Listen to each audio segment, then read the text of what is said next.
Tema 3.2. Circuitos RCL. Conexión en serie. Conexión en paralelo.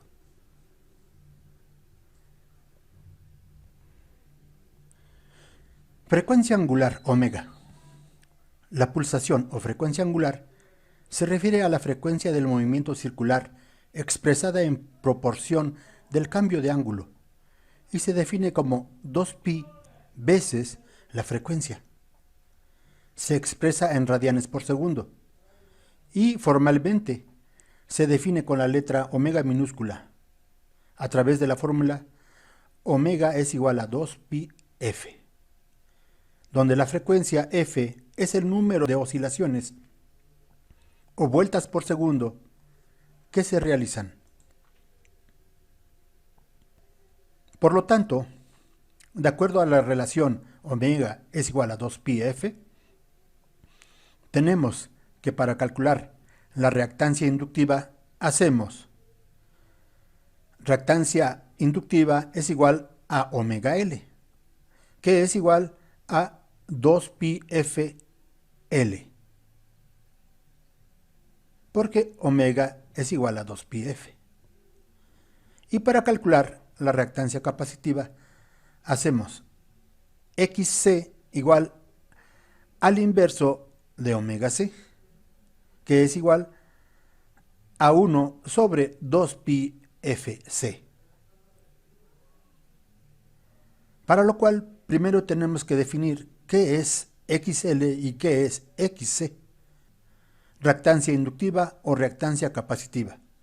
En electrónica y electrotecnia se denomina reactancia a la oposición ofrecida al paso de la corriente alterna por inductores, o sea, bobinas, y condensadores.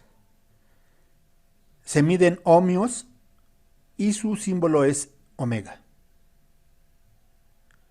Junto a la resistencia eléctrica determinan la impedancia o resistencia total de un componente o circuito, de tal forma que la reactancia X es la parte imaginaria de Z, o sea, de la impedancia, y la resistencia R es la parte real. Según la igualdad, la impedancia es igual a la resistencia más la reactancia, que es igual a la expresión de un número complejo, expresado en forma binómica o rectangular, en donde Z es la impedancia o resistencia total del circuito. Como pueden observar, jóvenes, estamos definiendo otros dos conceptos, el concepto de reactancia y el concepto de impedancia. Que quede claro, la reactancia es la oposición que ofrecen la bobina o el capacitor al paso de la corriente eléctrica. Y la impedancia total o la impedancia es la oposición de los elementos que están conectados a un circuito a la circulación de la corriente eléctrica, la oposición total. Ambas se miden en ohms. Ejemplo 1. En el circuito de la figura, hallar la impedancia equivalente, Z equivalente, e intensidad de corriente I que circula por el circuito. Demostrar que la suma de caídas de tensión es igual al fasor de tensión aplicado. Los valores están dados en el dominio de la frecuencia. ¿Qué quiere decir que están dados en el dominio de la frecuencia? Que los valores están dados en ohmios. Aquí dice Z1 igual a 4 ohms, Z2 igual a J3 ohms, Z3 igual a menos J6 ohms. Bueno, vamos a explicar el ejemplo 1 y ustedes van a ir aclarando esas dudas que tengamos. Primero, calculamos Z equivalente. Recuerden que es un circuito en serie. Z equivalente es igual, o sea, impedancia equivalente es igual a la impedancia 1 más la impedancia 2 más la impedancia 3. Es igual a 4 más J3 menos J6. Los ponemos tal cual están escritos.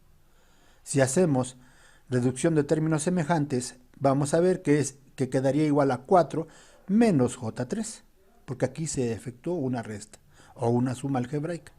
Convertimos a fasor el resultado y obtenemos que z equivalente es igual a la raíz cuadrada de 4 elevado al cuadrado más menos 3 elevado al cuadrado. ¿Por qué? Porque recuerden que un fasor es un número que contiene un módulo y un argumento o ángulo.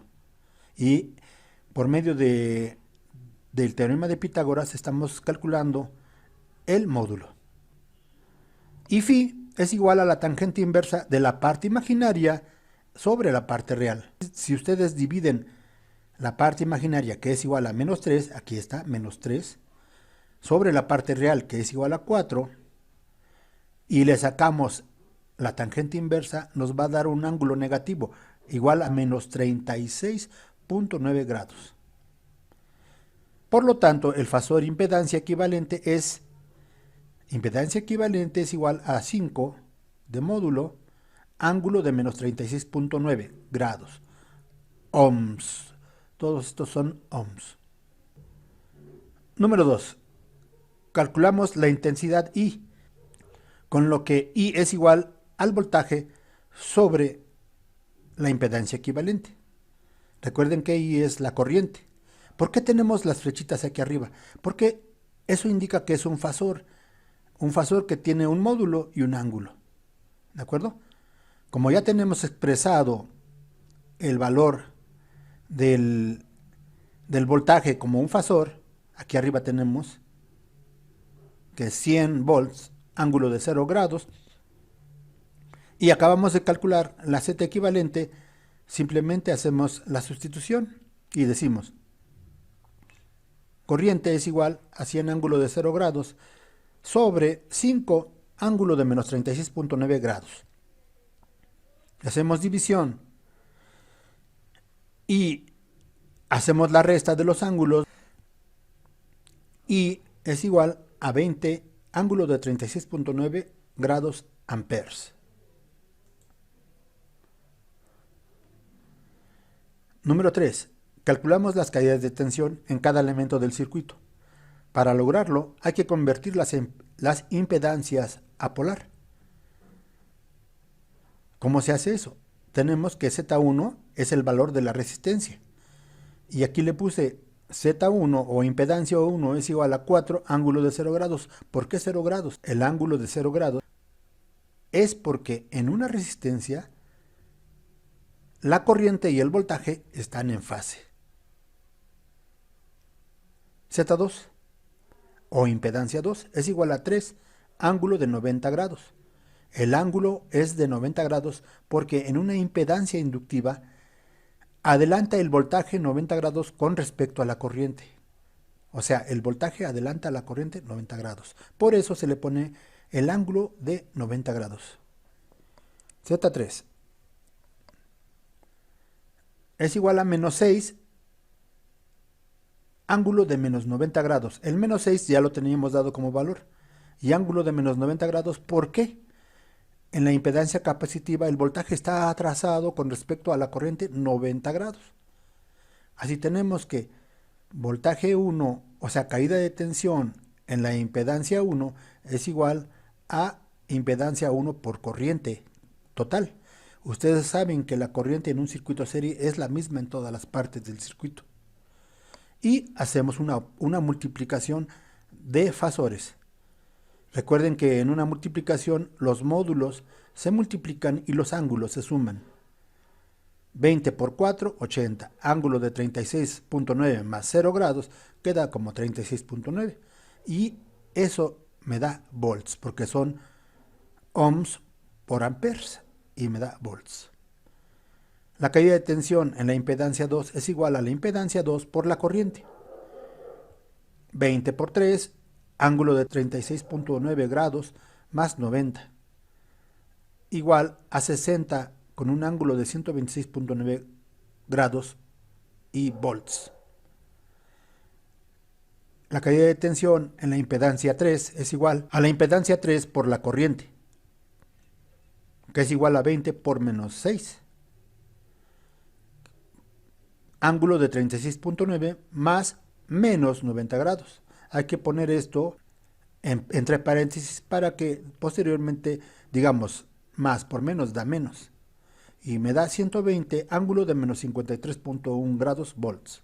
Y finalmente ya tenemos las caídas de tensión. Y recuerden ustedes que la suma de las caídas de tensión en cada elemento del circuito en un circuito serie me van a dar el voltaje de la fuente. Entonces, ¿qué estoy haciendo aquí? Estoy aplicando esa fórmula. Voltaje 1 más voltaje 2 más voltaje 3 me tiene que dar el voltaje de la fuente. Nada más que convertí estos números que están en polar, los convertí a rectangular. Porque una suma es mejor o es más fácil de forma binómica o rectangular que de forma polar. Si ustedes convierten estos de polar a binómico o rectangular, les va a dar este resultado, que es igual a 100 más J0 volts. ¿Qué quiere decir? Que tenemos solamente parte real y no tenemos parte imaginaria. Hay que regresarse a revisar que efectivamente el voltaje de la fuente es igual a 100 volts.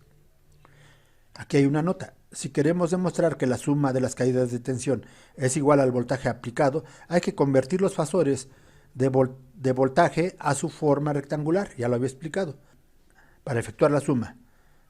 O de otra manera, se tiene que realizar un diagrama fasorial a escala para así encontrar la resultante del fasor, voltaje.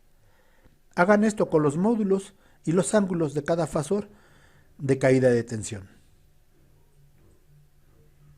Eso es todo. Gracias por su atención.